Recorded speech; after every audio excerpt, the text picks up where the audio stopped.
नमस्कार, बहुत स्वागत। भारत एक्सप्रेस देख रहे हैं आप, आपके साथ मैं रोहित पोखरियाल। 2024 के लोकसभा चुनाव में समाजवादी पार्टी उत्तर प्रदेश में कांग्रेस से गठबंधन की सूरत में भी सीटों के बंटवारे पर सख्त रुख ही अपनाएगी।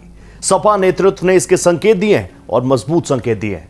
बुधवार को प्रदेश कार्यकारिणी की बैठक में राष्ट्रीय अध्यक्ष अखिलेश यादव ने पदाधिकारियों से साफ कह दिया कि सभी 80 लोकसभा सीटों पर चुनावी तैयारी पुख्ता रखें।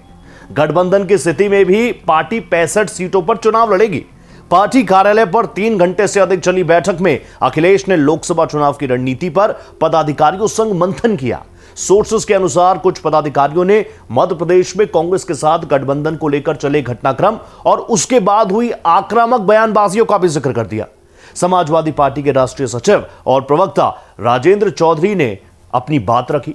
उन्होंने कहा कि 2024 के लोकसभा चुनाव की रणनीति और विषयों पर चर्चा के लिए यहां पार्टी राज्य मुख्यालय में सपा प्रदेश कार्यकारिणी की महत्वपूर्ण बैठक हुई।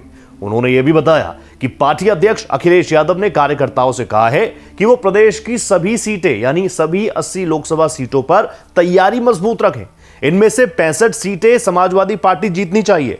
इस सवाल पर कि क्या अखिलेश ने यह कहकर उत्तर प्रदेश की 65 सीटों पर चुनाव लड़ने के संकेत दिए हैं, चौधरी ने कहा हां, उन्होंने यही संकेत दिए हैं। चौधरी के मुताबिक अखिलेश ने बैठक में कहा कि कोई भी गठबंधन समाजवादी के सहयोग के बिना उत्तर प्रदेश में चुनाव जीत नहीं सकता और इसीलिए कार्यकर्ता प्रदेश की सभी 80 सीटों के लिए तैयारी करें।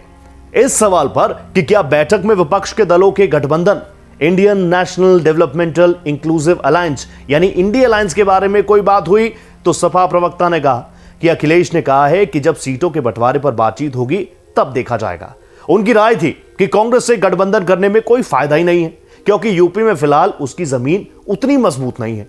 2017 के विधानसभा चुनावों में सपा ने कांग्रेस को गठबंधन में 105 सीटें दी थी और कांग्रेस का रिकॉर्ड क्या रहा, उस पर महज 7 सीटें जीत पाई कांग्रेस। और उसके बाद भी सपा के भीतर सवाल उठे कि कांग्रेस को ज्यादा सीटें देने का पार्टी को बड़ा नुकसान हुआ। इस बैठक के बाद सपा प्रवक्ता फखरुल हसन चांद ने बताया कि राष्ट्रीय अध्यक्ष ने कहा कि इंडिया का हिस्सा है यानी इंडिया अलायंस का बात हम यहां पर कर रहे हैं। यूपी में सबसे बड़ा विपक्षी दल है। 2022 के चुनाव में सर्वाधिक वोट शेयर था और इसीलिए पार्टी 65 सीटों पर चुनाव लड़ेगी और 15 सीटें गठबंधन सहयोगियों को दे देगी। इस बैठक में राम गोपाल यादव और शिवपाल यादव जैसे कदावर चेहरे भी मौजूद थे।